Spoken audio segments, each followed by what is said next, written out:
নমস্কার বন্ধুরা, বেঙ্গলি সিনে ডেলি গসিপে আপনাদের স্বাগত। আশা করি সবাই খুব ভালো আছেন, সুস্থ আছেন।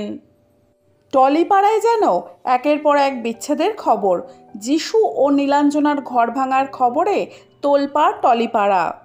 এর মাঝেই শিরোনামে ছোট পর্দার জনপ্রিয় অভিনেতা ঋষি কৌশিক বেশ কয়েকদিন ধরেই স্ত্রী দেবযানীকে নিয়ে নানা ইঙ্গিতপূর্ণ পোস্ট দিচ্ছেন অভিনেতা। দিন দুয়েক আগেই দুটি ছবি পোস্ট করেন ঋষি, একটি স্ত্রী দেবযানীর সঙ্গে, অন্যটি তার একার। ক্যাপশনে অভিনেতা লেখেন, বিষাক্ত মানুষদের বাদে পৃথিবী খুব সুন্দর।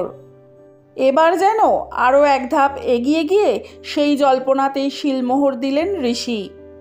তাদের 12 বছরের দাম্পত্য জীবনের নানা অজানা কথা জানালেন, পাশাপাশি সাহায্য চাইলেন নেট নাগরিকদের কাছে। 2011 সালে দেবযানীর সঙ্গে বিয়ে হয় ঋষি কৌশিকের। তথ্য প্রযুক্তি সংস্থায় কর্মরতা দেবযানী, অন্যদিকে ঋষি পেশায় অভিনেতা। প্রথমে প্রেমের সম্পর্ক, তারপরে 12 বছর আগে গাঁটছড়া বাঁধেন এই জুটি। কিন্তু এক যুগ পেরিয়ে যাওয়ার পর একটি ভিডিও প্রকাশ্যে এনে নাম না করেই ঋষি বললেন, 12 বছর আগে একটি ছেলে ও মেয়ের বিয়ে হয়। যদিও মেয়েটি ও ছেলেটির জীবনযাত্রা একেবারেই আলাদা। তা বুঝতে পেরেই নাকি মেয়েটিকে বিয়ে করতে চাননি সেই ছেলে, কিন্তু নিজেকে বদলে ফেলার আশ্বাস দিয়েছিল মেয়েটি। এই মর্মেই মেয়েটিকে বিয়ে করতে রাজি হন সেই ছেলে। তবে বিয়ের পর থেকে নিজেকে বিন্দুমাত্র বদলাননি তিনি, বরং তা ক্রমশ বেড়েছে।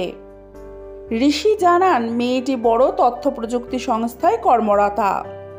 তিনি তার স্বামীকে নাকি কথায় কথায় চাকরির খোঁটা দেন, স্বামীর উপর সর্বক্ষণ খবরদারি করেন, কিন্তু খোঁজ খবর নেন না। ঋষি আরও বলেন, ধূমপান, মদ্যপান, রাত্রে পুরুষ বন্ধুদের সঙ্গে পার্টি, একেই কি বলে আধুনিকা নারী? এই 12 বছর ধরে নাকি অনেক চেষ্টা করেছেন ছেলেটি, সব কিছু মানিয়ে গুছিয়ে নেওয়ার চেষ্টা করেছেন, কারণ সংসার ভাঙতে চাননি তিনি।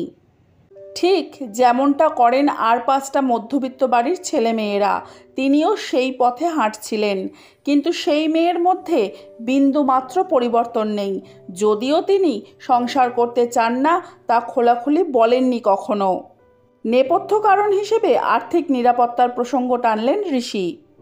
একদিকে মেয়েটি সংসার চান না, পাশাপাশি ছেলেটির যা কিছু অপছন্দ সেসবও চালিয়ে যেতে চাইছেন। তাই এবার 12 বছর বাদে সেই ছেলেটির হয়ে ভিডিও করলেন ঋষি। কাতর অনুরোধ, কি করণীয় এই পরিস্থিতিতে, সাহায্য চাইলেন নেট নাগরিকদের কাছে। ভিডিওয় স্ত্রীর নাম উল্লেখ না করলেও সম্প্রতি সমাজ মাধ্যমে ঋষির পোস্টের ধারাবাহিকতা থেকে সহজেই অনুমান করা যায় নিজের দাম্পত্যের গল্পই বলেছেন তিনি। যিশু নীলাঞ্জনার পরে এবার ঋষি দেবযানীর দাম্পত্যে দূরত্ব, প্রশ্ন ঘুরছে টলিপাড়ায়। বিনোদন জগতের নানান আপডেট পেতে হলে আমার চ্যানেলটিকে সাবস্ক্রাইব করে রাখুন। ভিডিওটি ভালো লাগলে লাইক, কমেন্ট, শেয়ার করতে ভুলবেন না। আজকের ভিডিওটি এই পর্যন্ত। ভালো থাকবেন, সুস্থ থাকবেন, দেখা হবে পরবর্তী ভিডিওয়। ততক্ষণের জন্য টাটা।